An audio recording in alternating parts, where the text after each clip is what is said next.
La lumière matinale filtrait à travers la fenêtre de l'appartement de Céleste Dubois, illuminant une petite pile de factures en retard étalées sur sa table de cuisine. Les tampons rouges « Dernier avis » semblaient se moquer d'elle, tandis qu'elle sirotait son café tiède. Âgée de 28 ans, avec un diplôme universitaire et un emploi précaire dans une galerie d'art qui couvrait à peine son loyer, Céleste se noyait dans les dettes médicales depuis l'opération d'urgence de son frère cadet, 3 mois auparavant. 47 000 €, se chuchota-t-elle, passant ses doigts dans ses cheveux châtains. Comment vais-je jamais réunir une telle somme? Son téléphone vibra, interrompant sa spirale d'anxiété. C'était Zoé, sa meilleure amie depuis l'université.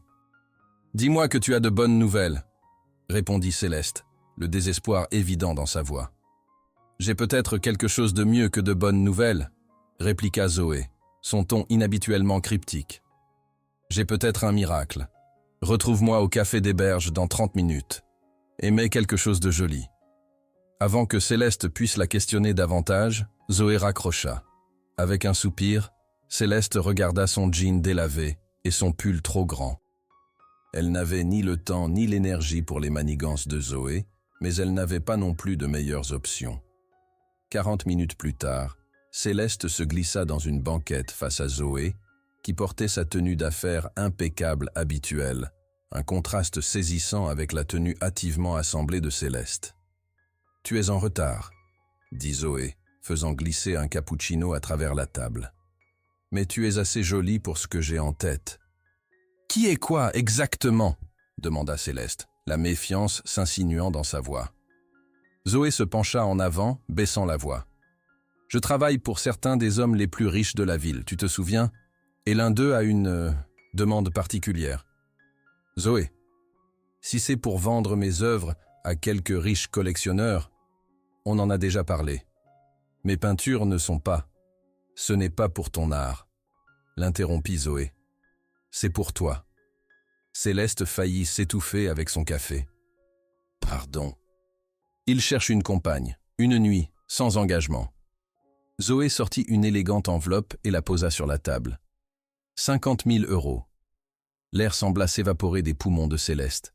« Tu veux que je sois une ?»« Pas comme ça, » clarifia rapidement Zoé. « Il ne veut pas d'une professionnelle. Il veut de l'authenticité, quelqu'un de vrai, quelqu'un qui pourrait réellement l'apprécier si les circonstances étaient indifférentes. »« C'est insensé, » dit Céleste, repoussant l'enveloppe. « Je ne peux pas me vendre à un étranger. »« Ce n'est pas n'importe quel étranger, » contra Zoé. « C'est Nicolas Moreau. » Le nom frappa Céleste comme une force physique.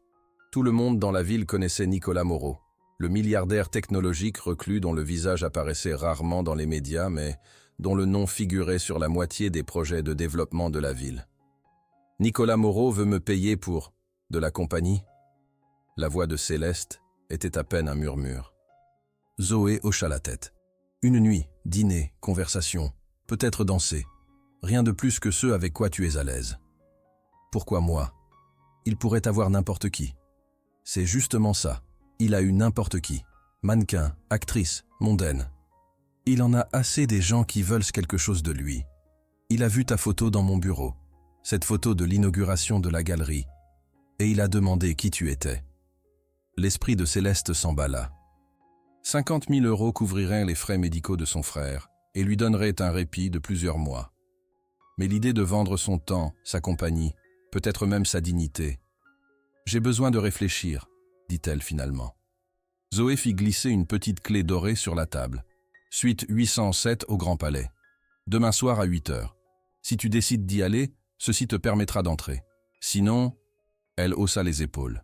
« Je lui dirai que tu n'étais pas intéressé. » De retour dans son appartement, Céleste fixa son reflet dans le miroir de la salle de bain.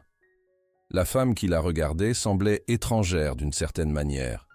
Le même visage qu'elle avait toujours connu, mais avec des yeux qui contenaient maintenant une question qu'elle n'avait jamais pensé devoir se poser. « Pourrais-je vraiment faire ça ?» demanda-t-elle à son reflet. « Rencontrer un étranger dans une chambre d'hôtel pour de l'argent ?» Elle pensa à son frère, seulement 19 ans, son avenir presque compromis par les dettes médicales. Elle pensa à l'anxiété constante qui était devenue sa compagne, aux nuits blanches à se demander comment joindre les deux bouts. « C'est juste une nuit », murmura-t-elle. « Une nuit pour tout changer. » D'une main tremblante, elle prit son téléphone et appela Zoé. « Je le ferai », dit-elle avant de pouvoir changer d'avis. « Mais j'ai des conditions. On se rencontre d'abord au restaurant de l'hôtel, en public, et je peux partir à tout moment si je me sens mal à l'aise. »« Déjà organisé, » répondit Zoé, ne semblant pas surprise du tout. « Porte cette robe émeraude du Nouvel An. Et Céleste ? Merci.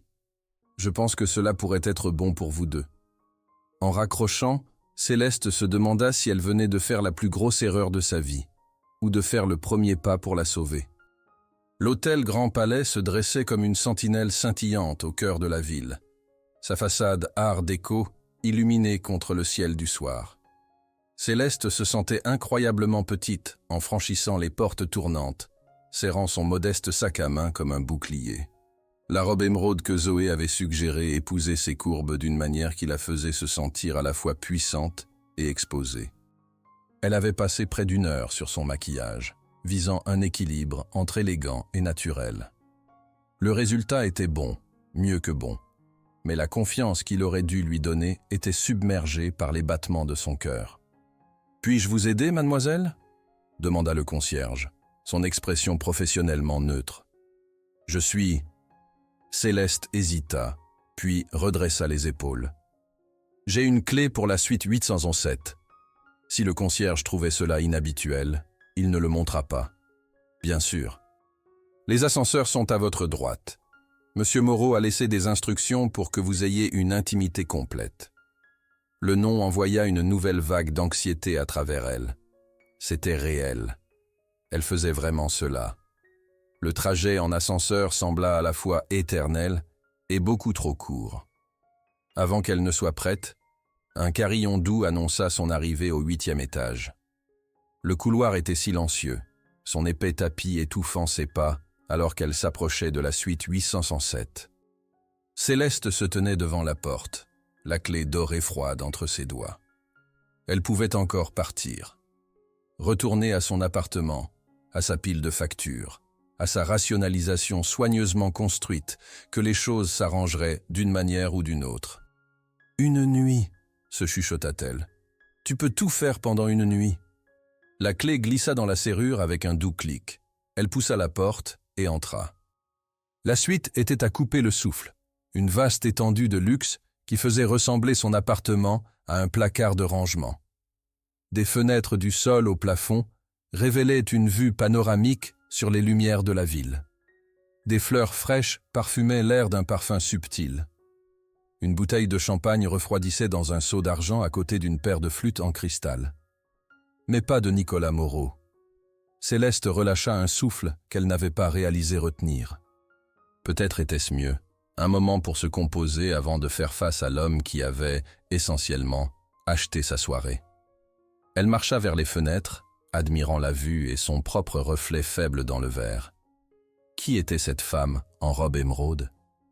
Était-elle encore Céleste Dubois, artiste en difficulté et sœur dévouée ? Ou était-elle devenue autre chose au moment où elle avait accepté la clé ? Le doux clic de la porte qui s'ouvrait interrompit ses pensées. Je commençais à me demander si tu viendrais. La voix était profonde, avec une richesse qui semblait remplir la pièce. Céleste se tourna lentement, son cœur battant. Nicolas Moreau n'était pas ce qu'elle avait attendu. Les quelques photos qu'elle avait vues dans les magazines d'affaires n'avaient pas capturé l'intensité de sa présence. Grand, avec de larges épaules accentuées par un costume parfaitement taillé, il bougeait avec une confiance tranquille qui parlait d'un homme habitué à commander l'attention sans l'exiger. Ses yeux étaient d'un bleu saisissant, mais ce qui frappa le plus Céleste fut l'intelligence qui s'y trouvait. Ce n'était pas le regard d'un homme qui achetait des femmes par ennui ou par arrogance. Il y avait quelque chose de plus profond, là, une solitude peut-être, ou une curiosité qui correspondait à la sienne. « Bonsoir », dit-elle, sa voix plus stable qu'elle ne l'avait espéré. « Bonsoir, Céleste. » Il connaissait son nom. Bien sûr qu'il le connaissait. « Tu es encore plus belle que sur la photo. » Le compliment la fit rougir, mais elle ne baissa pas les yeux. « Tu n'es pas ce que j'attendais non plus. »« Qu'attendais-tu » Il sembla vraiment curieux. Céleste réfléchit un moment. « Quelqu'un de plus arrogant, je suppose. Plus intimidant. » Nicolas sourit, et cela transforma complètement son visage. La soirée est encore jeune. Malgré elle, Céleste rit. La tension dans ses épaules se relâcha légèrement. « J'ai pensé qu'on pourrait commencer par dîner, » dit Nicolas, s'approchant du seau à champagne. « Si tu es d'accord. »« J'aimerais ça, » répondit Céleste, surprise de découvrir qu'elle le pensait vraiment. Il versa le champagne avec des mouvements expérimentés, lui tendant une flûte. Leurs doigts se frôlèrent brièvement, envoyant un frisson inattendu le long de son bras. « À quoi portons-nous un toast ?» demanda-t-elle. Nicolas la regarda attentivement, comme s'il évaluait quelque chose. Aux nouvelles expériences et aux possibilités inattendues. Ils trinquèrent, le cristal chantant doucement. Le champagne était parfait, sec, délicat, probablement plus cher que ce que Céleste dépensait pour la nourriture en un mois. « Alors, » dit Nicolas, s'appuyant contre le rebord de la fenêtre avec une grâce décontractée qui suggérait qu'il était aussi à l'aise dans un jean qu'en costume. « Parle-moi de toi. Qu'est-ce que tu veux savoir ?»« Tout. » Sa réponse était simple, directe. « Qu'est-ce qui t'amène ici ce soir ? Et ne dis pas l'argent, il y a plus que ça. » Céleste hésita. Elle pouvait mentir, inventer une histoire qui la ferait paraître moins désespérée. Mais quelque chose dans ses yeux l'encourageait à la vérité.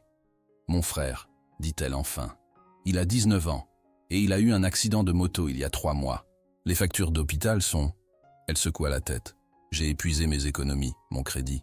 J'étais à bout d'options. » Nicolas hocha la tête, son expression sérieuse. « Et ton art ? Comment sais-tu que je suis artiste ? » Zoé m'a dit. « Elle est très protectrice envers toi, tu sais. »« Mon art ne paie pas les factures, » admit Céleste. « Peut-être un jour, mais pas maintenant. Montre-moi. »« Quoi ? Tes œuvres. Tu dois avoir des photos sur ton téléphone. » Céleste hésita, puis sortit son téléphone.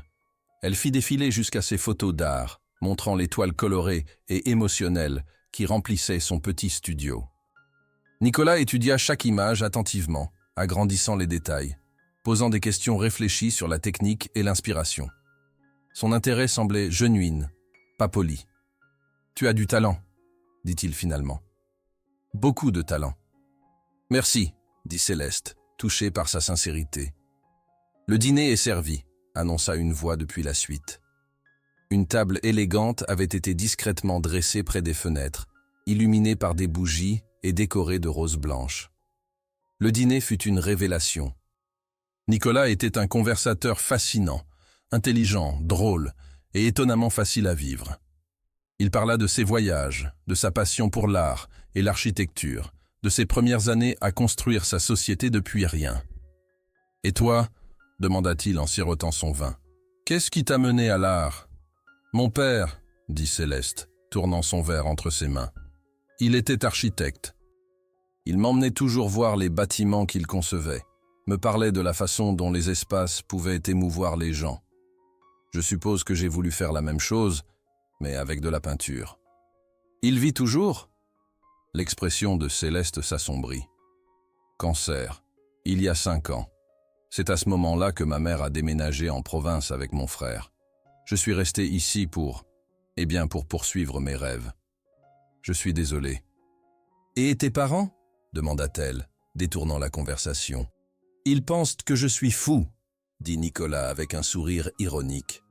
Des professeurs d'université très traditionnels qui ne comprennent pas pourquoi leur fils a abandonné ses études de doctorat pour jouer avec des ordinateurs.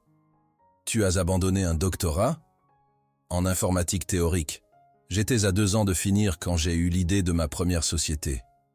Mes parents ne m'ont pas parlé pendant 1 an. Et maintenant ?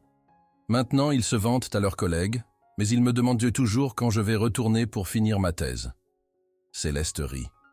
« Parents, convint Nicolas. À mesure que la soirée progressait, Céleste se trouvait à oublier les circonstances qui les avaient réunis. Nicolas était agréable. plus qu'agréable. Il était gentil, attentionné, et quand il riait à ses blagues, elle sentait quelque chose remuer en elle qu'elle n'avait pas ressenti depuis longtemps. « Danse avec moi », dit-il soudain, se levant et lui tendant la main. « Il n'y a pas de musique. » Nicolas sortit son téléphone, et bientôt une mélodie douce et jazz emplit la pièce. Maintenant, il y en a. Céleste hésita, puis prit sa main. Il la tira doucement vers un espace ouvert près des fenêtres, ses bras l'entourant avec une facilité qui semblait naturelle. Ils bougèrent ensemble lentement, et Céleste fut frappée par à quel point c'était bien. Nicolas était grand. Elle devait lever les yeux pour le regarder, et elle pouvait sentir la chaleur de son corps à travers le fin tissu de sa robe. « À quoi penses-tu » murmura-t-il. « Que c'est surréaliste, » admit-elle. « Il y a 24 heures, je ne savais même pas que tu existais. Maintenant, je danse avec toi dans une suite d'hôtels de luxe. La vie est étrange de cette façon. C'est le moins qu'on puisse dire. » Ils continuèrent à danser en silence, la tension entre eux se construisant lentement. Céleste était consciente de chaque point où leur corps se touchait, de l'odeur de son cologne, de la façon dont ses doigts caressaient doucement son dos. « Céleste, » dit-il doucement. Elle leva les yeux vers lui. « Oui, je veux que tu saches que tu peux partir à tout moment. Il n'y a aucune attente. » Elle l'arrêta en posant un doigt sur ses lèvres. « Je sais. » Le silence s'étira entre eux, lourd de possibilités. Puis, lentement, Nicolas pencha la tête et l'embrassa. C'était doux au début, exploratoire. Mais quand Céleste répondit, s'appuyant contre lui, le baiser s'approfondit. Ses mains trouvèrent les revers de sa veste, les siennes se posèrent sur sa taille. Quand ils se séparèrent finalement, ils étaient tous les deux essoufflés. « La chambre » murmura Nicolas contre ses lèvres. « Seulement si tu le veux. » Céleste le regarda, voyant la sincérité dans ses yeux, la façon dont il attendait sa réponse sans pression. « Je le veux, » dit-elle doucement. Ce qui suivit fut une nuit comme Céleste n'en avait jamais vécu. Nicolas était un amant attentionné et patient, prenant le temps de découvrir ce qui lui plaisait, ce qui la faisait gémir et s'arquer contre lui. Il n'y avait rien de transactionnel dans cela. Cela ressemblait à deux personnes se découvrant l'une l'autre, se connectant d'une manière qui transcendait les circonstances de leur rencontre. Après, ils restèrent allongés entrelacés, regardant les lumières de la ville clignoter à travers les fenêtres. « Je ne fais jamais ça, » dit Céleste doucement. « Je sais, » répondit Nicolas, caressant ses cheveux. « Moi non plus. Tu n'achètes pas régulièrement la compagnie de femmes ?» Il rit doucement. « Non. Tu es la première. Alors pourquoi moi? Pourquoi maintenant ?» Nicolas fut silencieux pendant un long moment. « Tu veux la vérité? » « Toujours. J'ai vu ta photo et j'ai voulu te connaître. Pas de la façon habituelle, rencontre, rendez-vous, tout le cirque. Je voulais ceci, une nuit où nous pourrions être juste nous-mêmes sans attente ni agenda. Sauf que j'ai été payé pour être ici. Oui, admit-il. Sauf ça. » Ils restèrent silencieux, le poids de cette réalité entre eux. « Aucun regret ?» demanda Nicolas finalement. Céleste réfléchit. Elle devrait avoir des regrets. Elle avait fait quelque chose qu'elle n'aurait jamais imaginé faire. Mais en regardant cet homme, brillant, complexe, étonnamment vulnérable, elle ne trouvait aucun regret. « Aucun, dit-elle. Et toi? Le seul regret que j'ai, c'est que ça doit se terminer au matin. » L'estomac de Céleste se serra. Bien sûr, c'était un arrangement d'une nuit. Elle l'avait toujours su. « Oui, dit-elle tranquillement. Je suppose que oui. » Mais au matin, quand Céleste se réveilla dans les bras de Nicolas, elle découvrit un chèque sur la table de nuit, non pas pour 50 000 €, mais pour 100 000. Et une note. Pour les factures médicales de ton frère et pour donner à ton art la chance qu'il mérite. N. Les larmes coulaient sur son visage, alors qu'elle regardait l'homme endormi à côté d'elle. Comment pouvait-elle accepter cela? Comment pouvait-elle ne pas l'accepter? Elle s'habilla silencieusement et partit, emportant le chèque et un morceau de son cœur qu'elle ne récupérerait jamais. 2 semaines plus tard. Le test de grossesse glissa des doigts tremblants de Céleste, atterrissant sur le carrelage froid de sa salle de bain avec un bruit sourd qui sembla résonner dans son petit appartement. 2 lignes roses. Indéniables. Impossibles à ignorer. Elle était enceinte. Céleste s'effondra sur le bord de la baignoire, ses jambes refusant soudain de la porter. Comment était-ce possible? Ils avaient été prudents, n'est-ce pas? Les détails de cette nuit étaient flous, noyés dans une brume d'émotions et de sensations qu'elle avait passé 2 semaines à essayer d'oublier. Son téléphone sonna, la faisant sursauter. Zoé. Bien sûr que ce serait Zoé. « Salut » dit Céleste, essayant de maintenir sa voix stable. « Tu as une voix bizarre » observa immédiatement Zoé. « Qu'est-ce qui ne va pas ?» Céleste regarda le test de grossesse, toujours posé sur le sol comme une accusation silencieuse. « J'ai besoin de te voir. »« Maintenant ?»« Maintenant. » 1 heure plus tard, Zoé était assise dans le minuscule salon de Céleste, fixant le test de grossesse avec une expression qui oscillait entre l'incrédulité et quelque chose qui ressemblait à de la culpabilité. « Tu es sûre ?» demanda-t-elle finalement. « J'en ai fait 3. » répondit Céleste d'une voix morne. Tous positifs. Et c'est de lui? Céleste lança à son amie un regard qui aurait pu fendre la glace. Bien sûr que c'est de lui, Zoé. Il n'y a eu personne d'autre depuis des mois. Zoé se passa une main dans les cheveux, signe évident de stress. D'accord, on peut gérer ça. Tu dois le lui dire. Lui dire? Céleste rit amèrement. Lui dire quoi? Salut Nicolas. Tu te souviens de moi? La femme que tu as payée pour une nuit? Eh bien, surprise, tu vas être papa. Céleste. Non. Céleste se leva brusquement, se mettant à marcher dans la pièce. Je ne peux pas. C'était un arrangement d'affaires, Zoé. Il a payé pour une nuit, pas pour une vie entière de complications. Il a le droit de savoir. A-t-il vraiment? Les yeux de Céleste brillaient de larmes non versées. Il a fait ce qu'il voulait. Il a eu sa nuit d'authenticité, et maintenant il peut retourner à sa vie parfaite de milliardaire sans se soucier de ses complications. Zoé la regarda avec une expression peinée. « Tu ne penses pas vraiment ça. » Mais Céleste n'était pas sûre de ce qu'elle pensait. Les 2 dernières semaines avaient été un tourbillon émotionnel. Elle n'arrivait pas à oublier cette nuit, pas seulement l'aspect physique, mais la façon dont Nicolas l'avait regardée, dont il avait vraiment écouté quand elle parlait, dont il l'avait fait se sentir vue et valorisée d'une manière qu'elle n'avait jamais expérimentée. Mais c'était un fantasme, n'est-ce pas? Une illusion, créée par des circonstances artificielles. Dans le monde réel, ils n'étaient rien l'un pour l'autre. « Je vais m'en occuper seule, » dit-elle enfin. « J'ai l'argent qu'il m'a donné. Je peux tout arranger. » L'expression de Zoé s'adoucit. « Céleste, tu n'as pas à prendre cette décision maintenant. Prends du temps pour réfléchir. » À quoi bon réfléchir? Céleste s'effondra de nouveau sur le canapé. Ma vie était déjà un désastre avant ça. Maintenant je ne sais même pas ce que c'est. Elles restèrent assises en silence pendant un moment, le poids de la situation s'installant entre elles. « Il y a quelque chose que tu dois savoir », dit finalement Zoé, sa voix étrangement hésitante. Céleste la regarda. « Quoi? Cette nuit à l'hôtel. Ce n'était pas votre première rencontre, Céleste. Vous vous êtes rencontrés il y a 5 ans, à l'inauguration de la galerie Robertson. Tu faisais le service pour payer tes études d'art. » L'esprit de Céleste s'emballa, essayant de replacer l'information. L'inauguration Robertson avait été un événement prestigieux. Elle avait été l'une des dizaines de serveuses circulant dans la foule avec du champagne et des amuse-bouches.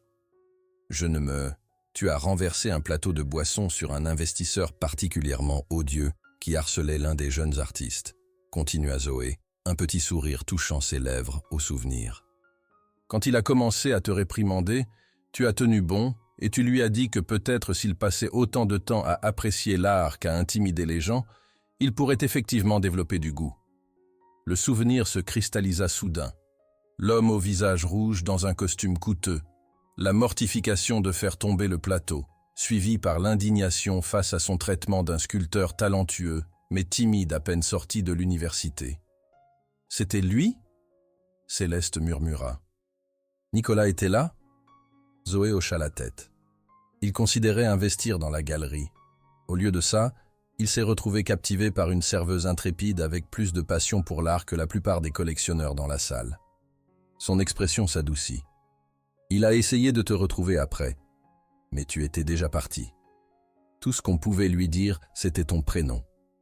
Céleste s'effondra dans une chaise, essayant d'absorber cette révélation. Il y a 5 ans. Il ne t'a jamais oublié, dit doucement Zoé. Quand j'ai rejoint sa société il y a 2 ans et qu'il a vu cette photo dans mon bureau, toi, à l'inauguration de la galerie communautaire, il n'arrivait pas à y croire. Il t'avait retrouvé. Alors l'arrangement, l'argent, c'était la seule façon qu'il pouvait imaginer de te voir sans avoir l'air d'un harceleur, finit Zoé, ayant la grâce de paraître légèrement embarrassée. Tu avais mentionné ta situation financière et il a pensé « Eh bien, ça semblait être une solution. Tu obtiendrais l'aide dont tu avais besoin, et il aurait l'occasion de connaître la femme qui le hantait depuis des années. » Céleste luttait pour réconcilier cette nouvelle information avec tout ce qu'elle pensait comprendre. Pourquoi ne me l'a-t-il pas dit à l'hôtel? L'aurais-tu cru? Demanda Zoé, ses yeux rencontrant les siens.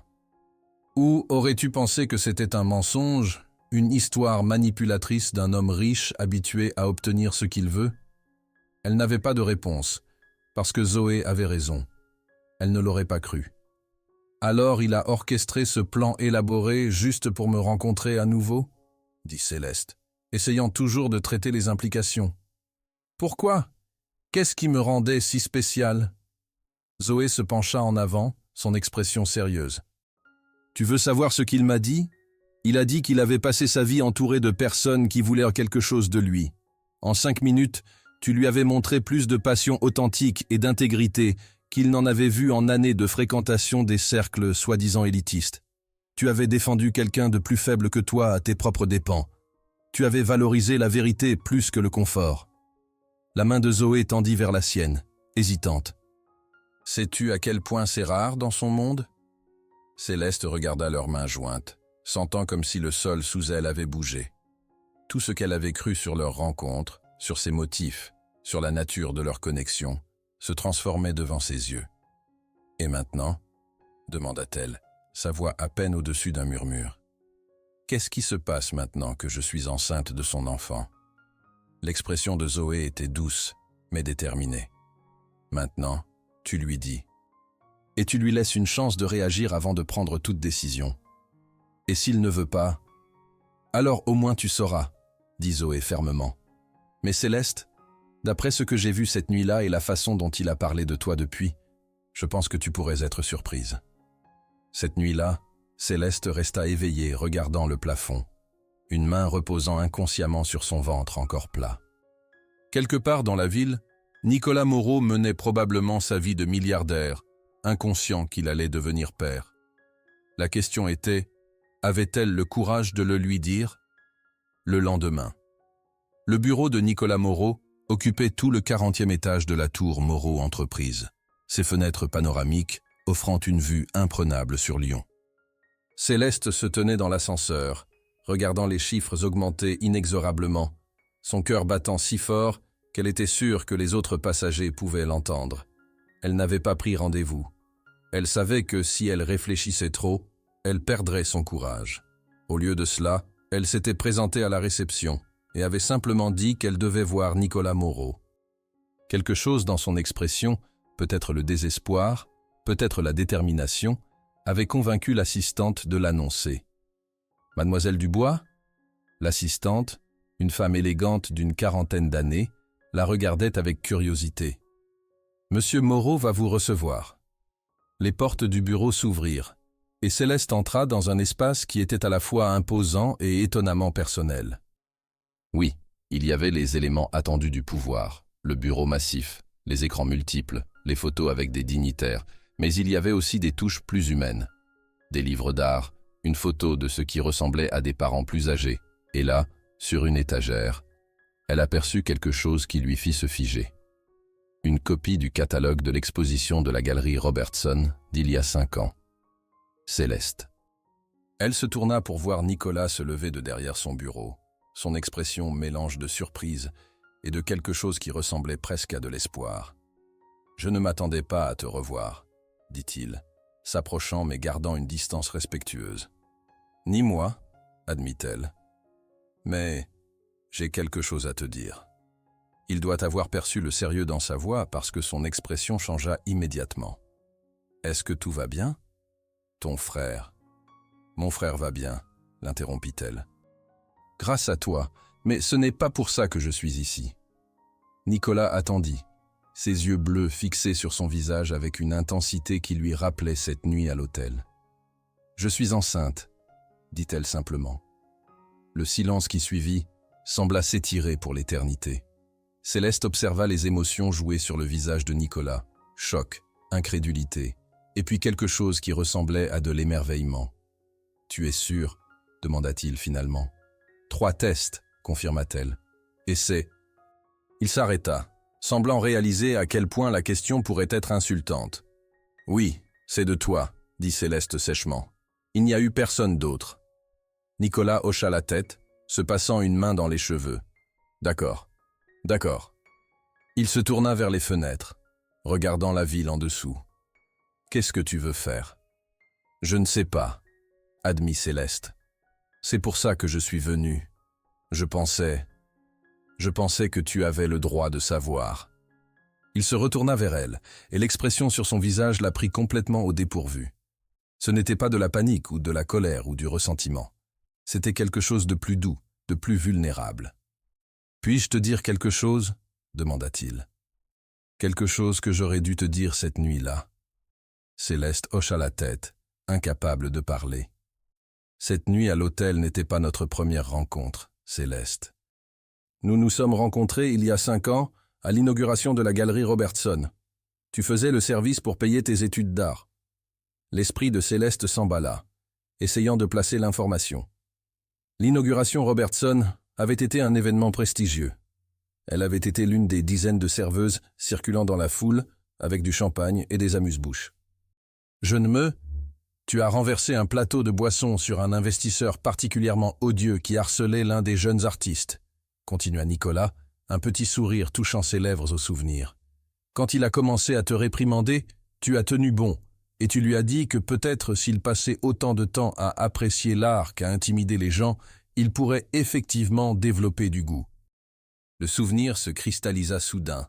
L'homme au visage rouge dans un costume coûteux, la mortification de faire tomber le plateau, suivi par l'indignation face à son traitement d'un sculpteur talentueux, mais timide à peine sorti de l'université. « C'était toi ?»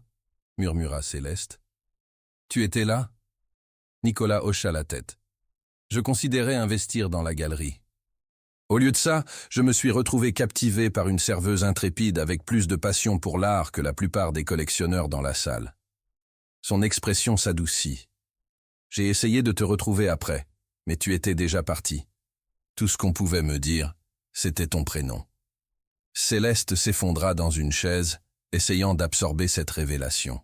« Il y a 5 ans, je ne t'ai jamais oublié, » dit doucement Nicolas. « Quand Zoé a rejoint ma société il y a 2 ans, et que j'ai vu cette photo dans son bureau, toi, à l'inauguration de la galerie communautaire, je n'arrivais pas à y croire. Je t'avais retrouvé. Alors l'arrangement, l'argent, c'était la seule façon que je pouvais imaginer de te voir sans avoir l'air d'un harceleur, finit-il, ayant la grâce de paraître légèrement embarrassé. Zoé avait mentionné ta situation financière, et j'ai pensé, eh bien, ça semblait être une solution. Tu obtiendrais l'aide dont tu avais besoin, et j'aurais l'occasion de connaître la femme qui me hantait depuis des années. » Céleste luttait pour réconcilier cette nouvelle information avec tout ce qu'elle pensait comprendre. « Pourquoi ne me l'as-tu pas dit à l'hôtel ? L'aurais-tu cru ? » demanda Nicolas, ses yeux tenant les siens. « Ou aurais-tu pensé que c'était un mensonge, une histoire manipulatrice d'un homme riche habitué à obtenir ce qu'il veut ? » Elle n'avait pas de réponse, parce qu'il avait raison. Elle ne l'aurait pas cru. « Alors tu as orchestré ce plan élaboré juste pour me rencontrer à nouveau, » dit Céleste, essayant toujours de traiter les implications. « Pourquoi ? Qu'est-ce qui me rendait si spécial ?» Nicolas s'approcha, s'agenouillant devant sa chaise pour qu'il soit au même niveau. Le geste était si inattendu, si dépourvu de la dynamique de pouvoir qu'elle associait à lui, que Céleste se retrouva momentanément sans voix. « J'ai passé ma vie entouré de personnes qui voulaient quelque chose de moi, » dit-il doucement. « En 5 minutes, tu m'avais montré plus de passion authentique et d'intégrité que j'en avais vu en années de fréquentation des cercles soi-disant élitistes. Tu avais défendu quelqu'un de plus faible que toi à tes propres dépens. Tu avais valorisé la vérité plus que le confort. » Sa main tendit vers la sienne, hésitante. « Sais-tu à quel point c'est rare dans mon monde ?» Céleste regarda leurs mains jointes, sentant comme si le sol sous elle avait bougé. Tout ce qu'elle avait cru sur leur rencontre, sur ses motifs, sur la nature de leur connexion, se transformait devant ses yeux. « Et maintenant ?» demanda-t-elle, sa voix à peine au-dessus d'un murmure. « Qu'est-ce qui se passe maintenant que je suis enceinte de ton enfant ?» Les doigts de Nicolas se resserrèrent autour des siens. « Cela dépend de toi. Que veux-tu, Céleste ?» La question était si simple, pourtant si profonde. Que voulait-elle? Elle avait passé si longtemps à se concentrer sur la survie, sur la responsabilité, sur traverser chaque jour que le concept de vouloir quelque chose pour elle-même semblait presque étranger. « Je veux… » commença-t-elle, puis s'arrêta, soudain submergée par l'énormité de la situation. « Je ne sais pas ce que je veux. Tout arrive si vite. » Nicolas hocha la tête, son expression douce. « Alors laisse-moi commencer par ce que je veux, si c'est d'accord. » Quand elle fit un petit signe de tête, il continua. « Je veux faire partie de la vie de cet enfant. Je veux avoir la chance d'être un père. Un vrai père, pas juste un nom sur un chèque. » La sincérité dans sa voix était indéniable. « Et, ajouta-t-il doucement, je veux avoir la chance de te connaître, Céleste. Pas dans le cadre d'un arrangement, pas à cause de notre situation, mais parce que depuis le moment où je t'ai vu tenir tête à cet investisseur il y a 5 ans, je n'ai pas pu arrêter de penser à toi. » Céleste sentit les larmes monter à ses yeux, des émotions qu'elle ne pouvait pas encore nommer remontant à la surface. « C'est fou, » murmura-t-elle. « Les gens comme toi et les gens comme moi, nous ne… tombons amoureux, » finit Nicolas pour elle. Le mot resta suspendu entre eux, trop significatif pour l'ignorer, trop nouveau pour l'embrasser pleinement. Peut-être que c'est le problème avec le monde. Peut-être que nous devrions. Alors que le soleil de l'après-midi filtrait à travers les fenêtres de son bureau, projetant une lumière dorée sur leurs mains jointes, Céleste se trouvait à un carrefour qu'elle n'avait jamais anticipé. Le père de son enfant était agenouillé devant elle, offrant non seulement la sécurité financière, mais la possibilité de quelque chose qu'elle avait depuis longtemps cessé de croire, une connexion genuine, basée sur le respect mutuel et l'affection grandissante. C'était terrifiant. C'était exaltant. C'était le début de quelque chose qu'aucun d'eux n'aurait pu prédire quand elle était entrée dans la suite 807. « Je ne demande pas de promesse, » dit Nicolas, son pouce caressant doucement le dos de sa main. « Juste une chance. Pour nous deux. Pour nous trois. » Dans le calme de son bureau impressionnant, avec la preuve de leur connexion inattendue, affichée sur la table basse à côté d'eux, Céleste prit sa décision. « D'accord, » dit-elle simplement. « Une chance. » Le sourire qui illumina le visage de Nicolas était comme un lever de soleil, chaud, brillant, et plein de promesses pour un nouveau jour qu'aucun d'eux n'avait vu venir. 3 mois plus tard.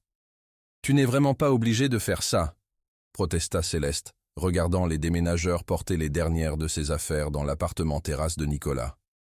3 mois avaient passé depuis la révélation dans son bureau, 3 mois de changements rapides et étourdissants.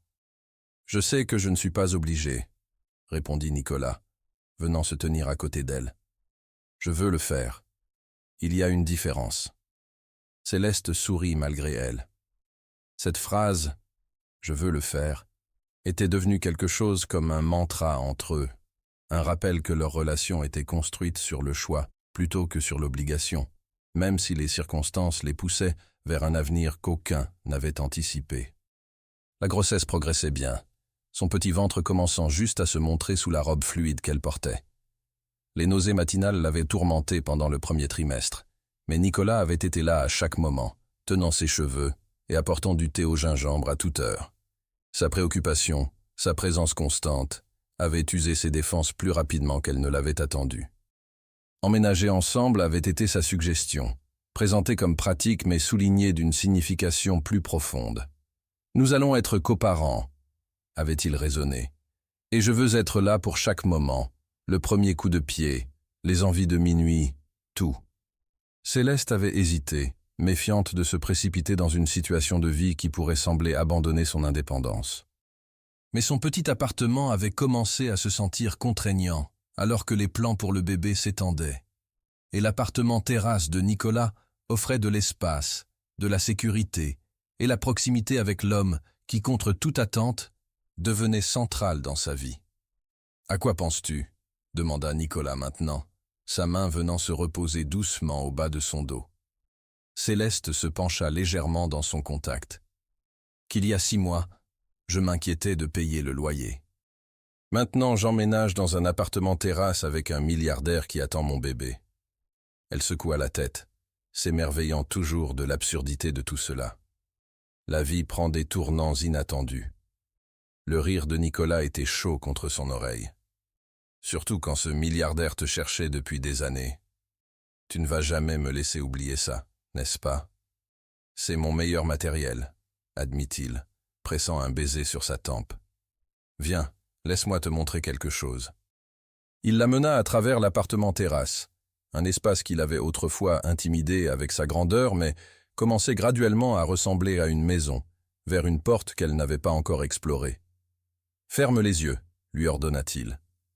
Céleste leva un sourcil. « Vraiment, fais-moi plaisir, dit-il, son expression enfantine dans son excitation. « D'accord, dit Céleste, fermant les yeux et laissant Nicolas la guider. Elle entendit le clic d'une porte qui s'ouvrait, puis sentit la chaleur du soleil sur son visage. « Maintenant, » dit Nicolas doucement. Céleste ouvrit les yeux et haleta. Il se tenait dans ce qui avait autrefois été une chambre d'amis, mais qui avait été transformée en un studio d'art parfait. Des chevalets positionnés pour capter la lumière naturelle. Des fournitures d'art organisées avec un soin méticuleux. Des fenêtres du sol au plafond, offrant une vue inspirante sur la ville. « Nicolas, murmura-t-elle, bouleversée, tu ne peux pas créer dans ce petit appartement, dit-il, regardant anxieusement sa réaction. Pas avec un bébé qui arrive, tu as besoin d'un espace approprié, quelque chose qui honore ton talent. » Céleste marcha lentement dans la pièce, touchant les surfaces immaculées, l'équipement de qualité professionnelle. « C'est trop, » dit-elle, mais sa voix portait plus d'émerveillement que de protestation. « Non, » dit fermement Nicolas. « C'est exactement ce que tu mérites. » Elle se tourna vers lui, les larmes menaçant. Dans la lumière dorée du studio, elle pouvait voir non seulement l'homme qui lui avait offert la sécurité financière, mais celui qui comprenait vraiment ce que son art signifiait pour elle. « Merci, » dit-elle simplement. Et il comprit que cela signifiait plus que juste le studio. Au cours des semaines suivantes, Céleste se retrouva s'installant dans une routine qu'elle n'aurait jamais imaginée. Ses matinées étaient passées dans le studio, peignant avec une énergie renouvelée inspirée par sa situation changeante. Les après-midi, elle visitait des galeries avec Nicolas, qui se révélait un guide étonnamment compétent dans le monde de l'art de Lyon. Il y avait des rendez-vous chez le médecin ensemble, Nicolas tenant sa main, pendant qu'ils regardaient leur bébé bouger sur l'écran échographique. Il y avait des dîners tranquilles sur la terrasse, parlant de tout, de leurs espoirs pour l'enfant à leurs rêves pour l'avenir. Et il y avait des moments d'intimité qui grandissaient naturellement entre eux, pas la passion intense de cette première nuit, mais quelque chose de plus profond, des baisers doux, des étreintes prolongées, la façon dont ils se trouvaient naturellement dans l'espace personnel l'un de l'autre. « Comment ça va ?» demanda Zoé un après-midi, trouvant Céleste dans le studio travaillant sur une nouvelle pièce. « Bien, » dit Céleste, reculant pour évaluer sa toile. « Mieux que bien, en fait. »« Tu as l'air différente, » observa Zoé. « Plus heureuse, plus en paix. » Céleste considéra cela. « Je suppose que oui. C'est juste. Je ne pensais jamais que quelque chose comme ça pourrait m'arriver. »« Quoi ? Tomber amoureuse d'un milliardaire qui t'adore ? » ?»« Tomber amoureuse, point final, » corrigea Céleste doucement. « Le fait qu'il soit milliardaire est presque secondaire maintenant. » Zoé sourit. Presque? D'accord, pas entièrement secondaire, admit Céleste avec un rire. Difficile d'ignorer quand on vit dans un appartement terrasse avec vue sur toute la ville. Et lui? Comment va-t-il? Céleste pensa à la façon dont Nicolas était avec elle maintenant. Attentionné sans être étouffant, généreux sans être condescendant. Il sollicitait ses opinions sur tout, de la décoration de la nurserie à ses projets d'affaires. Il écoutait vraiment quand elle parlait, se souvenant de détails de conversation qui avaient eu lieu des semaines auparavant. « Il est inattendu », dit-elle finalement. « Je pensais que les hommes comme lui seraient arrogants, distants. Mais il n'est pas comme ça du tout. Il est gentil, attentionné. Il fait des blagues terribles et il devient presque timide quand il parle de ses parents. « Sounds like love to me », dit Zoé, avec un sourire malicieux. Céleste rougit. « Nous n'avons pas parlé de ça. Peut-être qu'il est temps que vous le fassiez. » Cette nuit-là, après le dîner, Céleste et Nicolas se tenaient sur la terrasse. La ville étalée devant eux comme elle l'avait été cette première nuit. « Heureuse ?» demanda Nicolas, ses bras l'entourant par derrière. Céleste s'appuya contre sa poitrine, savourant sa chaleur solide. Plus que je ne l'aurais jamais imaginé. Même avec toute cette folie, vivre ensemble, avoir un bébé, tout réorganiser dans votre vie? Surtout avec toute cette folie, dit Céleste, se tournant dans ses bras pour lui faire face. Nicolas, je dois te dire quelque chose. Son expression devint sérieuse. Quoi? Je t'aime. Les mots sortirent simplement, sans planification ni hésitation. Je ne sais pas comment c'est arrivé, ou quand exactement, mais je t'aime. Le sourire qui illumina le visage de Nicolas aurait pu alimenter toute la ville. Dieu merci, dit-il, l'attirant plus près, parce que je t'aime aussi. Je pense que je suis tombé amoureux de toi il y a 5 ans, et je le suis resté depuis. Quand leurs lèvres se rencontrèrent, Céleste sut qu'ils avaient passé de quelque chose, né de circonstances désespérées, à quelque chose de réel, de durable, et de plus beau qu'elle n'aurait jamais osé espérer. 6 mois plus tard. « Tu es sûr que tu ne veux pas que j'attende ?» demanda Nicolas pour la 3e fois, regardant Céleste s'installer dans la chaise du médecin. « Je suis sûr, » dit Céleste, prenant sa main. « Va à ta réunion. Je t'enverrai un message avec des photos de l'échographie. » À 6 mois de grossesse, Céleste rayonnait d'une façon qui faisait que Nicolas ne pouvait détacher ses yeux d'elle. Ses courbes s'étaient arrondies de la plus belle façon, et il y avait une nouvelle confiance en elle qui la rendait encore plus belle qu'avant. « D'accord, » dit-il, se penchant pour l'embrasser. « Mais si quelque chose... »« Va, » dit-elle en riant. « Notre fille va bien. »« Notre fille. » Les mots donnaient encore des frissons à Nicolas chaque fois qu'il les entendait. Ils avaient décidé de connaître le sexe du bébé la semaine précédente, et l'émotion sur le visage de Nicolas quand le médecin avait dit « c'est une fille » avait fait pleurer Céleste pendant 10 minutes. 1 heure plus tard, Céleste sortait du cabinet médical avec une pile de photos échographiques et un cœur plein de joie. Leur fille était parfaite, en bonne santé, de la bonne taille, et selon le médecin, très active. Son téléphone sonna pendant qu'elle attendait le taxi. Alors, la voix anxieuse de Nicolas la fit sourire. « Elle va parfaitement bien, » dit Céleste. « Tout est normal. Le médecin dit qu'elle mesure exactement la taille qu'elle devrait avoir. Et toi? Moi aussi je vais bien, Nicolas. Arrête de t'inquiéter. Je ne peux pas m'en empêcher, admit-il. Vous êtes mes femmes maintenant.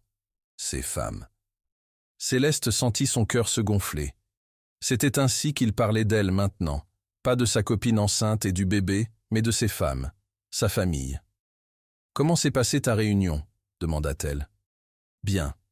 En fait, j'ai quelque chose à te montrer quand tu rentreras à la maison. »« Qu'est-ce que c'est ?»« Tu verras. » Quand Céleste entra dans l'appartement terrasse, elle trouva Nicolas dans le salon, tenant un ensemble de plans. « Qu'est-ce que c'est ?» demanda-t-elle, regardant par-dessus son épaule. « Une maison, dit-il, semblant presque nerveux, dans les collines au-dessus de Lyon. Elle a un grand jardin, une nurserie avec une vue magnifique et un studio pour toi qui ferait que celui que tu as maintenant ressemble à un placard. » Céleste étudia les plans, son cœur battant. C'était magnifique. Une maison de famille, spacieuse et élégante. Le genre d'endroit où on pouvait élever des enfants et vieillir ensemble. « Nicolas, dit-elle doucement, c'est trop. »« Non, dit-il fermement, se tournant vers elle. Ce n'est pas trop. Nous allons avoir une famille, Céleste. Nous avons besoin d'un vrai foyer. Tu ne penses pas que c'est un peu précipité? Nous nous connaissons depuis seulement 9 mois, termina Nicolas. 9 mois depuis notre rencontre officielle, mais 5 ans depuis que je suis tombé amoureux de toi. Et je veux passer le reste de ma vie avec toi. Il posa les plans et prit ses mains dans les siennes. Épouse-moi, dit-il simplement. Le monde de Céleste s'arrêta. Quoi? Épouse-moi, répéta-t-il. Et soudain, il était à genoux, sortant une petite boîte de velours de sa poche. Je sais que nous faisons tout dans le désordre, et je sais que notre histoire d'amour a commencé de la façon la plus non conventionnelle possible. Mais je t'aime, Céleste. J'aime notre bébé. Et je veux que nous soyons une vraie famille. Céleste regardait la bague, un solitaire parfait qui semblait capturer toute la lumière de la pièce, et se sentit à bout de souffle. « Nicolas, murmura-t-elle. Tu n'as pas à répondre maintenant, dit-il rapidement. Prends tout le temps qu'il te faut, mais je voulais que tu saches que c'est ce que je veux. Toi, notre fille, une vie ensemble. » Céleste regarda l'homme agenouillé devant elle, brillant, gentil et complètement, totalement amoureux d'elle, et réalisa qu'il n'y avait qu'une seule réponse possible. « Oui, dit-elle, les larmes coulant sur son visage.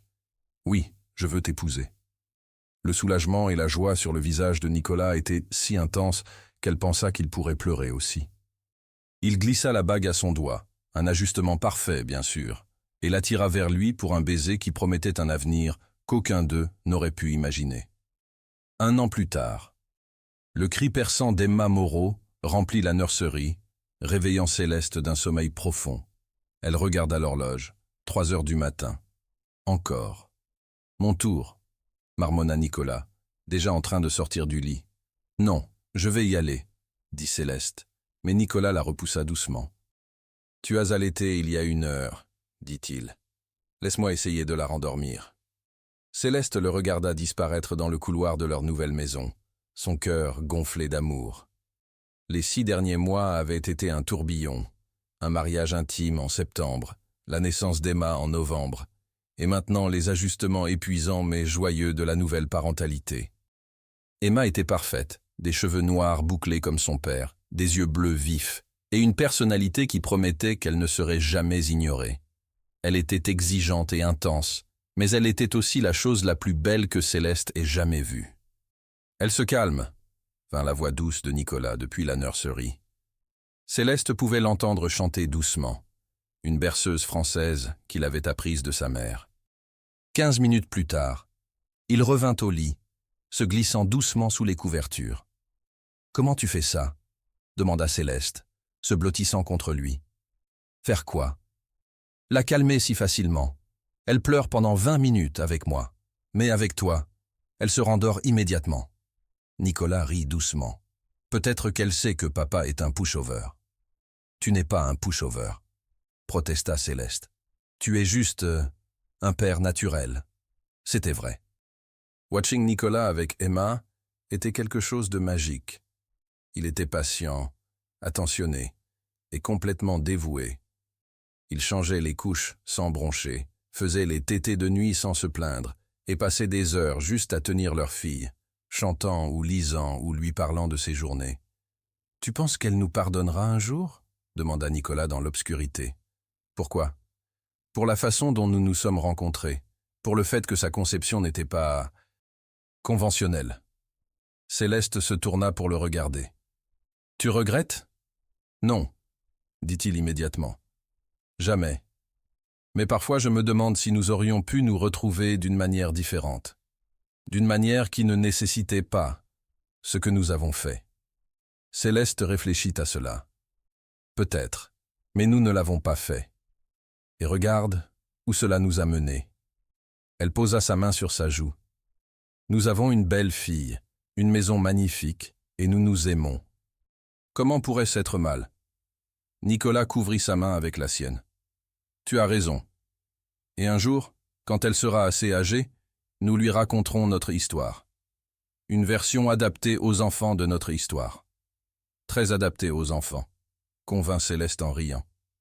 Ils restèrent allongés en silence pendant un moment, écoutant les bruits doux de leur maison endormie. Heureuse ? Demanda finalement Nicolas. Au-delà d'heureuse, répondit Céleste. Épanouie, complète. Même avec les nuits blanches et les couches sales et le chaos complet de nos vies maintenant. Surtout avec le chaos, dit Céleste fermement. C'est notre chaos, notre belle, folle, parfaite vie. Nicolas l'embrassa doucement. Je t'aime, Madame Moreau. Je t'aime aussi, Monsieur Moreau. 2 ans plus tard. La galerie Dubois-Moreau bourdonnait d'activité alors que les invités admiraient les dernières œuvres de Céleste. Sa première exposition solo était un succès retentissant, grâce en partie au financement qu'elle avait reçu pour lancer sa carrière, et en partie à son propre talent indéniable qui avait finalement trouvé sa voie. « Maman, elle bouge !» gazouilla Emma, maintenant âgée de 2 ans, pointant vers un mobile coloré suspendu au-dessus de l'espace d'exposition. « Oui, ma chérie, elle bouge !» convint Céleste, tenant sa fille aux cheveux noirs bouclés et aux yeux bleus saisissants, si semblables à ceux de son père. « Céleste !» Zoé s'approcha, radieuse dans sa robe de soirée. « Le critique du Figaro veut te rencontrer. »« Vraiment ?» Céleste se sentit nerveuse et excitée à la fois. « Et, » ajouta Zoé avec un sourire mystérieux, « tu as 3 ventes confirmées. » Nicolas rit, le son riche et chaud. « Artiste célèbre, » corrigea-t-il avec un sérieux fin. « Et d'après mes souvenirs, j'ai eu la meilleure part de ce marché. » Zoé se racla la gorge dramatiquement. Si vous deux avez fini d'être dégoûtamment adorables, le critique du Figaro se dirige vers l'espace d'exposition de Céleste et je pense que vous pourriez vouloir être là. Avec une inspiration profonde, Céleste tendit Emma à Nicolas. « Souhaite-moi bonne chance. »« Tu n'as pas besoin de chance, » répondit-il, ses yeux brillants de fierté et d'amour. « Tu as du talent, de la vision et plus de courage que quiconque que j'ai jamais connu. » Redressant ses épaules, Céleste se déplaça à travers la galerie, saluant les invités et acceptant les félicitations avec une confiance grandissante. C'était sa soirée. Son accomplissement, soutenu par les ressources de Nicolas, oui, mais donné vie par sa propre détermination et créativité. Son espace d'exposition présentait une série de peintures qu'elle avait créées au cours de l'année passée, chroniquant son voyage d'artiste en difficulté à mer inattendue et partenaire.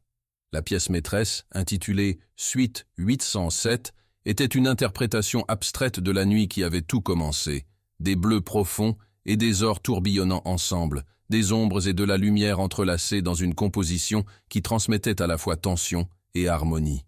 « Madame Dubois-Moreau », la salua le critique du Figaro, lui tendant la main. « Travail remarquable.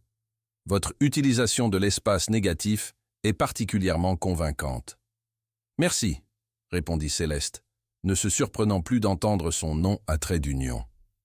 Elle avait insisté pour garder son identité distincte de l'empire de Nicolas, même en joignant leur vie d'autre façon. Je voulais explorer les espaces entre les décisions, les moments où nos vies pivotent dans des directions inattendues. Alors qu'elle s'engageait dans une conversation sur la technique et l'inspiration, Céleste aperçut Nicolas de l'autre côté de la salle, tenant toujours Emma.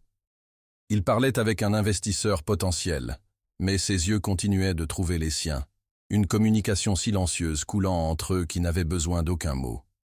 Plus tard, alors que la soirée atteignait son apogée et que la galerie bourdonnait de succès, 3 peintures déjà vendues, y compris Suite 807 à un acheteur anonyme que Céleste soupçonnait fortement d'être Nicolas lui-même, Céleste trouva un moment tranquille, seule dans un coin de l'espace d'exposition. « Te voilà !» vint une voix familière. Zoé s'approcha, tenant 2 verres frais. « Tu te caches de ton public adorateur. » Céleste accepta le cidre pétillant avec un sourire reconnaissant. « Je prends juste un moment pour respirer, pour me souvenir. » Zoé hocha la tête, compréhension dans ses yeux. Des dettes médicales à ceci en quelques années. C'est comme un conte de fées. Un conte de fées très moderne et légèrement scandaleux. amenda Céleste avec un rire doux. Le meilleur genre. Zoé trinqua son verre contre celui de Céleste. Même si je maintiens que je mérite du crédit en tant que marraine fée dans ce scénario. Toujours, convint chaleureusement Céleste.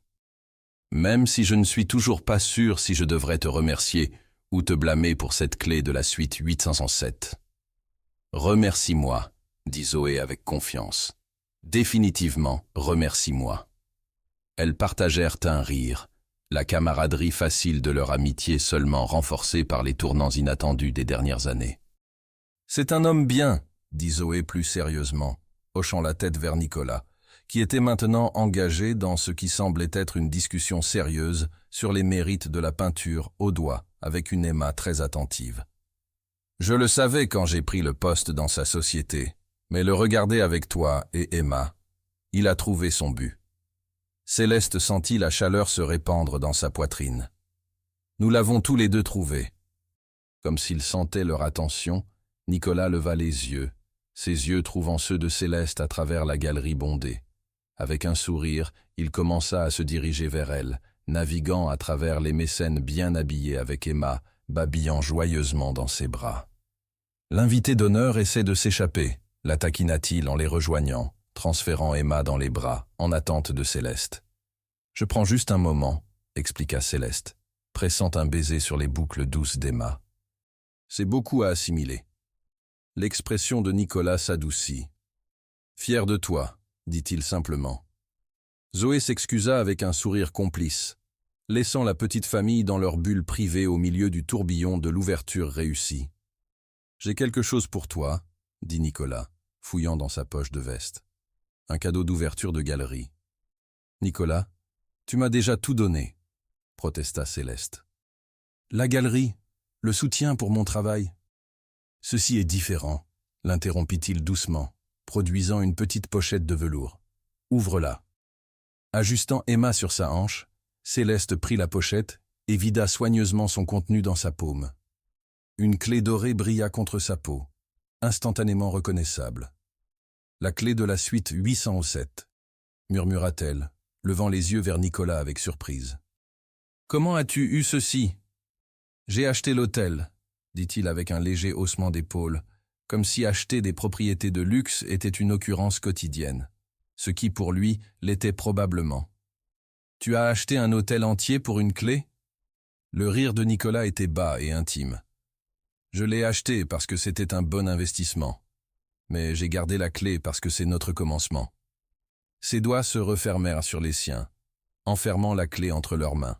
« J'ai pensé qu'on pourrait l'ajouter à cette boîte à souvenirs que tu fais pour Emma. » Céleste sentit les larmes menacées, des larmes heureuses, le genre qui était devenu familier dans cette nouvelle vie remplie de joie inattendue. « Alors elle connaîtra notre histoire, » dit-elle doucement. « Comment tout a commencé. » Une version légèrement éditée peut-être, suggéra Nicolas avec un éclat dans l'œil. Au moins jusqu'à ce qu'elle soit plus âgée. « Beaucoup, beaucoup plus âgée, » convint Céleste avec un rire. Emma choisit ce moment pour laisser échapper un cri commandant, clairement mécontente d'être exclue de la conversation. Les deux parents rirent, leur attention immédiatement redirigée vers leur fille. « Je pense qu'elle dit qu'il est temps de circuler à nouveau, » interpréta Nicolas, lissant une main sur les boucles noires d'Emma, si semblables aux siennes. Céleste hocha la tête, glissant la clé en sécurité dans une poche cachée de sa robe. « L'artiste devrait se mélanger, » convint-elle. « Mais plus tard, promit Nicolas, sa voix descendant à un registre qui envoyait encore des frissons à travers elle, même après tout ce qu'ils avaient dit partager. Nous aurons notre propre célébration privée. » Alors qu'ils retournaient au cœur de la galerie, Emma babillant joyeusement entre eux, Céleste ressentit un profond sentiment d'accomplissement. Le voyage qui avait commencé dans le désespoir, dans un moment de choix impossible, avait mené à ceci, une vie plus riche et plus épanouissante que tout ce qu'elle aurait pu imaginer. La galerie scintillait autour d'eux, ses œuvres d'art affichées avec fierté, sa famille à ses côtés. Des dettes médicales au triomphe artistique, d'un arrangement d'affaires à un amour qui défiait l'explication. Céleste Dubois-Moreau avait bouclé la boucle. Et alors que la main de Nicolas trouvait le bas de son dos, alors que les petits doigts d'Emma s'accrochaient à son collier, Céleste savait avec une certitude absolue que parfois les plus belles histoires commencent de la façon la plus inattendue. Plus tard cette nuit-là, longtemps après que la galerie se soit vidée et qu'Emma dorme paisiblement dans sa nurserie, Nicolas et Céleste se tenaient sur la terrasse de leur maison. La ville étalée devant eux, un peu comme elle l'avait été cette première nuit. « Heureuse » demanda Nicolas, ses bras l'entourant par derrière. Céleste se pencha contre sa poitrine, savourant sa chaleur solide. « Au-delà d'heureuse » répondit-elle. « Reconnaissante, complète. » Nicolas pressa un baiser sur la courbe de son cou. La femme qui a un jour vendu sa compagnie à un milliardaire. Maintenant une artiste célébrée et propriétaire de galerie. Et le milliardaire qui a orchestré un plan élaboré pour rencontrer une femme qu'il ne pouvait pas oublier, rétorqua Céleste, se tournant dans ses bras pour lui faire face. Nous formons une sacrée paire. Nous l'avons toujours fait, dit-il doucement. Dès le premier moment. Alors que leurs lèvres se rencontraient sous les mêmes étoiles qui avaient été témoins de leur commencement, Céleste sut qu'il avait raison. Certaines connexions transcendent les commencements conventionnels. Certains amours sont écrits dans les étoiles bien avant que nous les reconnaissions. Et parfois, l'arrangement le plus inattendu devient la plus belle histoire d'amour de toutes. Dans sa nurserie, Emma dormait paisiblement, inconsciente du miracle de son existence, née d'une nuit qui avait commencé comme une transaction et s'était épanouie en un amour qui définirait 3 vies pour toujours. La petite clé dorée de la suite 807, maintenant rangée dans la boîte à souvenirs d'Emma, brillait doucement dans la lumière de la lune. Un rappel silencieux que les plus beaux commencements peuvent venir des circonstances les plus inattendues. Et dans les bras l'un de l'autre, Nicolas et Céleste savaient que leur histoire, commencée dans le luxe feutré d'une suite d'hôtels, compliquée par des secrets et des malentendus, et finalement épanouie en une famille, était la preuve que l'amour trouve toujours un chemin, même quand il commence par une clé dorée et 50 000 €. Épilogue, 5 ans plus tard. Maman, raconte-moi encore l'histoire de comment tu as rencontré papa, demanda Emma, maintenant âgée de 7 ans, ses yeux bleus brillants de curiosité. Céleste échangea un regard amusé avec Nicolas à travers la table du petit déjeuner.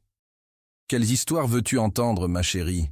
L'histoire vraie, celle avec l'hôtel fancy et la clé dorée. » Nicolas rit. « Une version adaptée aux enfants de l'histoire vraie.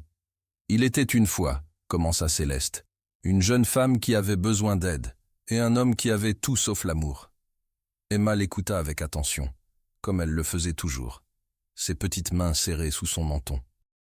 Pour elle, c'était juste une histoire d'amour, ses parents qui se trouvaient et tombaient amoureux, créant la famille qu'elle connaissait et aimait. Un jour, quand elle serait plus âgée, il lui raconterait l'histoire complète. Mais pour l'instant, les détails les plus compliqués pouvaient attendre. Pour l'instant, il suffisait qu'elle sache qu'elle était aimée, qu'elle était voulue, et qu'elle était le plus beau miracle né d'une nuit qui avait tout changé. Et quelque part à Lyon, dans une suite d'hôtels qui portait maintenant une plaque discrète lisant « Suite Emma », cette histoire continuait d'inspirer d'autres commencements inattendus. Parce que parfois, les plus belles histoires d'amour commencent par un seul choix courageux, une clé dorée, et la volonté de faire confiance au cœur même quand l'esprit dit non. 6 mois plus tard. Céleste se tenait devant le miroir de sa nouvelle salle de bain, ses mains reposant sur son ventre légèrement arrondi. Le test de grossesse positif était sur le comptoir, les 2 lignes roses indéniables. Elle était enceinte. De Nicolas Moreau. Son téléphone sonna. C'était Zoé. « Comment tu te sens ?» demanda Zoé. « Tu as l'air horrible lors du déjeuner hier. »« Zoé, » dit Céleste, sa voix tremblante. « J'ai besoin de te dire quelque chose. » 8 mois plus tard. La galerie du Bois bourdonnait d'activité alors que les invités admiraient les dernières œuvres de Céleste.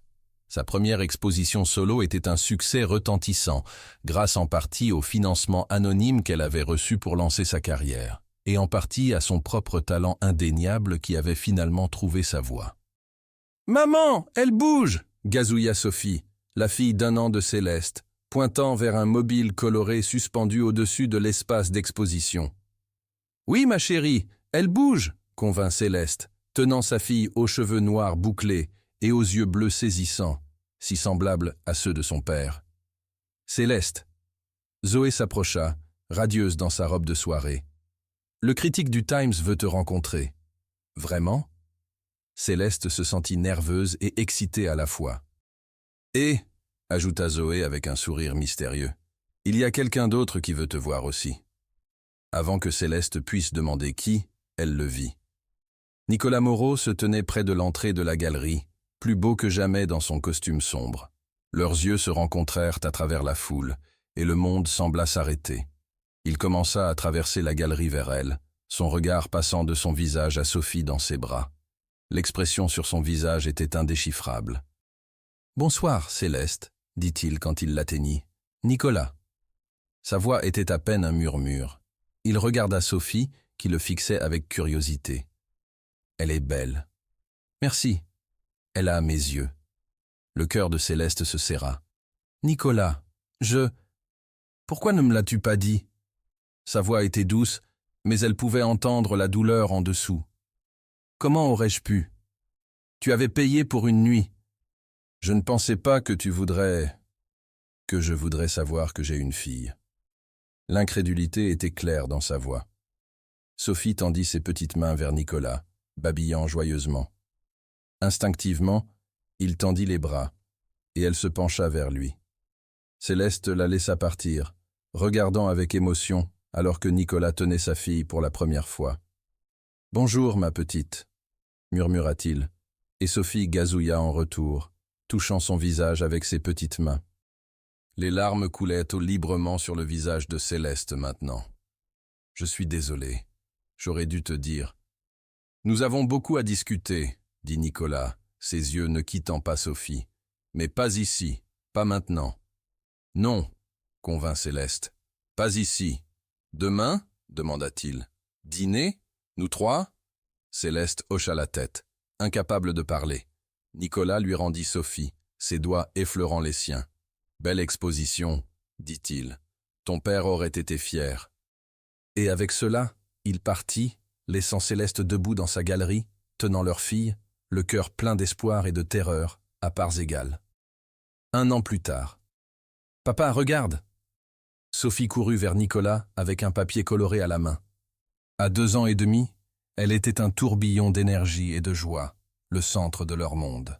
« Qu'est-ce que tu as fait, ma princesse ?» Nicolas s'agenouilla pour accepter son dessein, des gribouillis qui pourraient être n'importe quoi, mais qu'elle avait fièrement déclaré être une famille. « C'est nous !» dit Sophie, pointant vers les formes de bâtons. « Toi, maman, et moi. »« C'est magnifique !» dit Nicolas sincèrement, embrassant le sommet de sa tête. Céleste les observait depuis l'entrée de leur maison de Lyon, le cœur gonflé d'amour. Les 18 derniers mois avaient été un tourbillon, apprendre à être parents ensemble, naviguer dans leurs relations compliquées, construire quelque chose de réel à partir des fondations les plus improbables. Ce n'avait pas été facile. Il y avait eu des disputes, des malentendus, des moments où Céleste se demandait s'il forçait quelque chose qui n'était pas destiné à être. Mais ensuite, Nicolas la regardait comme il le faisait maintenant, avec un amour si profond et sincère qu'il coupait le souffle, et elle savait qu'ils avaient trouvé quelque chose de rare. « Le dîner est prêt », annonça-t-elle. « Youpi !» Sophie courut vers la cuisine, Nicolas et Céleste la suivant. « Comment s'est passée ta journée ?» demanda Nicolas, glissant son bras autour de la taille de Céleste. « Bien, j'ai terminé la pièce pour l'exposition de Milan. »« Et toi ?»« Réunion ennuyeuse et paperasse. » Il l'embrassa sur la tempe. « Beaucoup mieux maintenant. » Ils dînèrent en famille, Sophie babillant sur sa journée à la crèche, Nicolas parlant d'un nouveau projet caritatif qu'il finançait pour les jeunes artistes. C'était normal, domestique, parfait dans sa simplicité. Plus tard, après avoir couché Sophie, ils se tenaient sur la terrasse de leur maison, regardant les lumières de Lyon scintiller dans la distance. « Heureuse ?» demanda Nicolas, l'entourant de ses bras par derrière.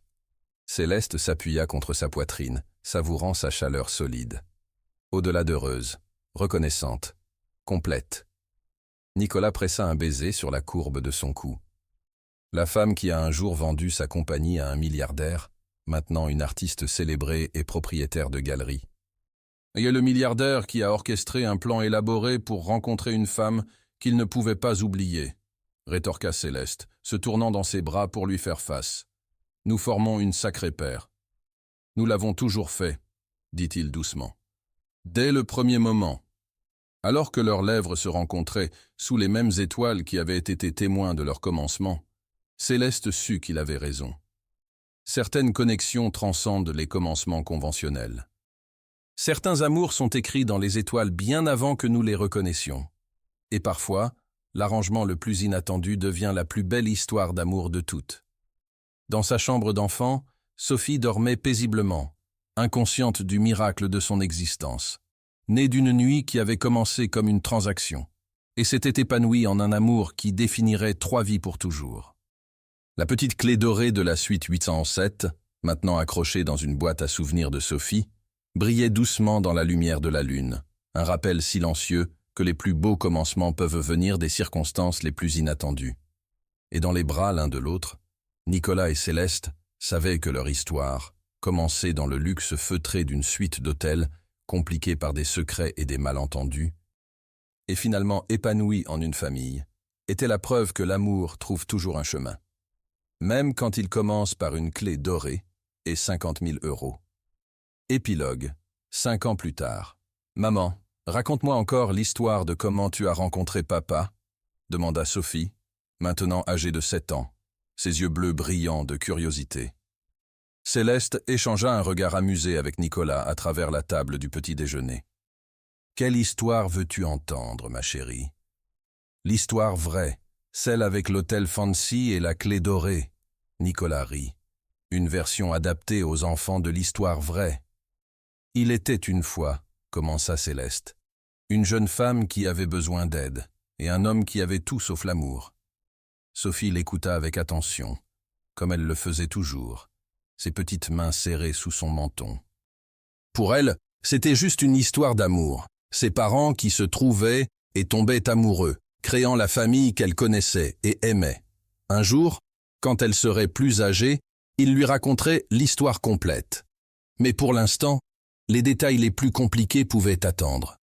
Pour l'instant, il suffisait qu'elle sache qu'elle était aimée, qu'elle était voulue, et qu'elle était le plus beau miracle né d'une nuit qui avait tout changé.